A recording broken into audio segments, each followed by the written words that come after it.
As the war between Israel and Hamas hits its 500th day today, the question shifts from the present battlefield to the future. What will the next 500 days look like? Will Israel secure long term security? Will Gaza be free of Hamas? Will regional stability improve or deteriorate?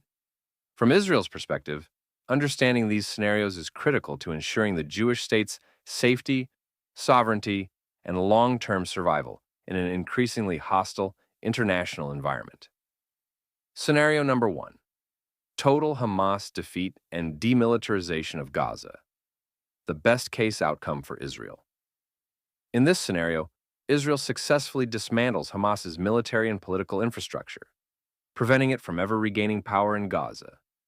This would require eliminating Hamas leadership and military capabilities from Gaza, preventing rearmament by controlling smuggling routes from Iran, Hezbollah, and others, and securing international or regional cooperation, chiefly with Saudi Arabia, to maintain stability. While difficult, this outcome is essential for ensuring that Hamas, an organization openly committed to Israel's destruction, can never again carry out attacks like those of October 7th. However, it would also require a long-term governance plan for post-war Gaza, which remains one of Israel's biggest challenges. A significant development influencing this scenario is President Donald Trump's recent proposal regarding the future of Gaza. This month, Trump suggested that the United States take control of the Gaza Strip, relocate its over 2 million Palestinian residents to neighboring countries such as Egypt and Jordan, and redevelop the area into a prosperous region, potentially transforming it into the Riviera of the Middle East. This plan has received support from Israeli Prime Minister Benjamin Netanyahu, who described it as, quote, the only viable plan to enable a different future for Gaza, Israel, and the region. However, the proposal has faced significant opposition from various quarters. Neighboring Arab nations, including Egypt and Jordan, have rejected the idea of resettling Palestinian populations within their borders, citing concerns over regional stability and the rights of the Palestinian people. What they really mean is that they do not to take in large swaths of Palestinians in Gaza, because doing so would destabilize the socio-political landscapes in their countries and could very well be political suicide for these regimes. See, Palestinians in Jordan in 1970, Palestinians in Lebanon in the mid-1970s, and Palestinians in Kuwait in the early 1990s. International bodies and human rights organizations have also criticized Trump's plan, labeling it as a form of ethnic cleansing and a violation of international law, both of which are complete nonsense. What these organizations really mean is that many of their employees and contractors would be out of jobs should they stop manufacturing the Palestinians as forever and ever refugees.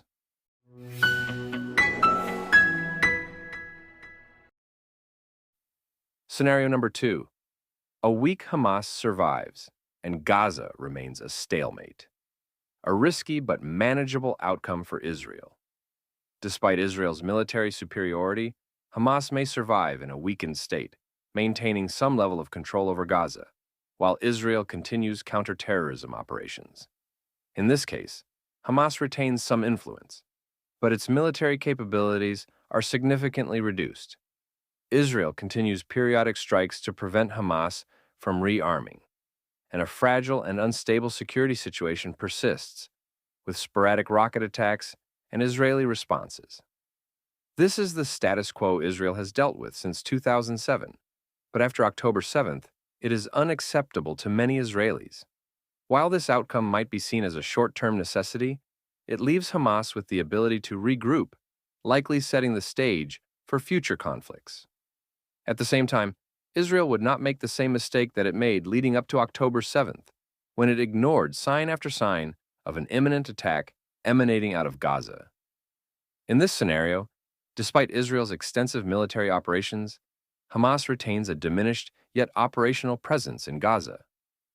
The group's infrastructure and capabilities are significantly degraded, leading to sporadic rocket attacks and localized skirmishes. Israel continues targeted counterterrorism measures to prevent Hamas from regaining strength, resulting in a protracted but controlled conflict.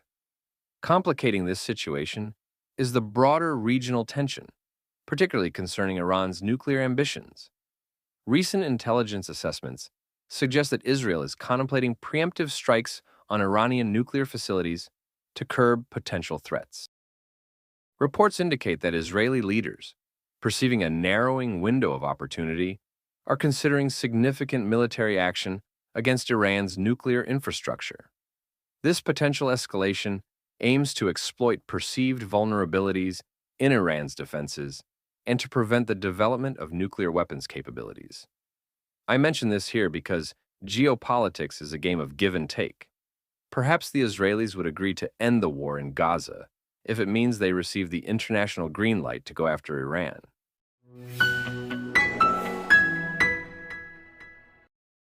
Scenario number 3, an international solution that undermines Israeli security. A diplomatic trap Israel must avoid. There are growing international calls for a so-called two-state solution revival, or a United Nations-administered Gaza following the war. While these may sound appealing to Western policymakers, they pose serious risks for Israel, including a rushed political solution that empowers Hamas or similar groups in the name of so-called Palestinian representation, international pressure to accept a Palestinian Authority presence in Gaza, despite its history of corruption and weakness, and restrictions on Israeli military operations, making future counterterrorism efforts more difficult. Israel must resist external pressure to accept a premature diplomatic solution that does not ensure complete security. Any political arrangement in Gaza must prioritize Israel's right to self-defense and security control.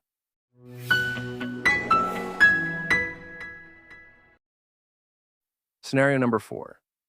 Israel implements long-term security control over Gaza, a complex but necessary strategic shift.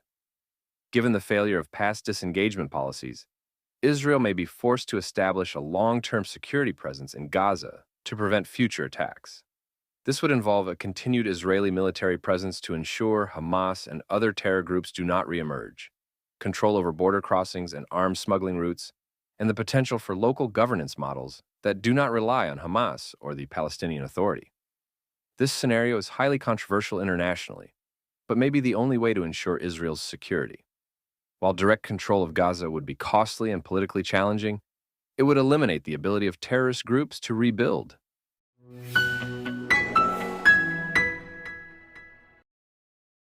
And lastly, scenario number 5.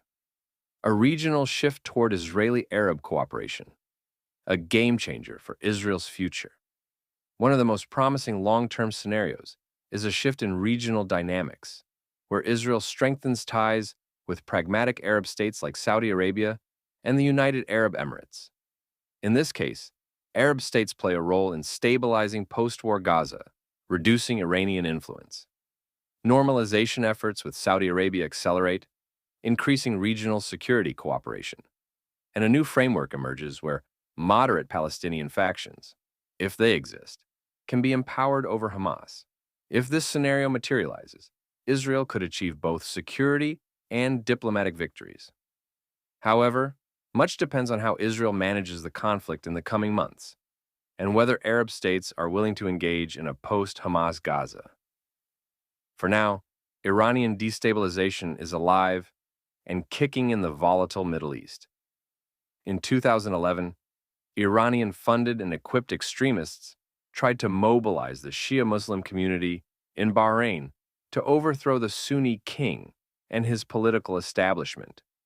Iran has also filled the void that the UK and its allies created with the second invasion of Iraq, and now uses its connections across the border with the Shia community to try to control this country.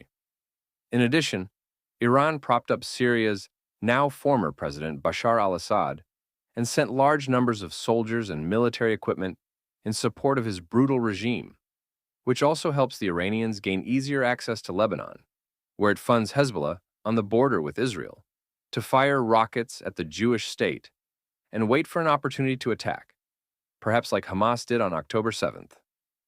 In Yemen, the Iranians supply the Houthi rebels with intelligence, financial backing, and weapons, which have been fired at Saudi Arabia on many occasions. And its war with the Saudi-led coalition in Yemen against the Houthis has led to a bloody civil war. When you look at a map of these Iranian-backed countries and territories, they all surround Saudi Arabia and Israel. Therefore, it seems beyond a reasonable doubt that Iran's long-term strategy is to maintain a noose around the Saudis and Israelis, which the Iranians can tighten whenever they see fit.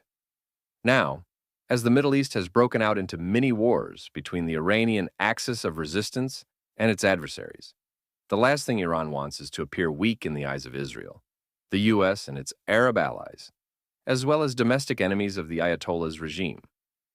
Though it has been bragging about hitting Israeli targets and Sunni terrorists in recent months, Iran's response shows unquestionable shortcomings.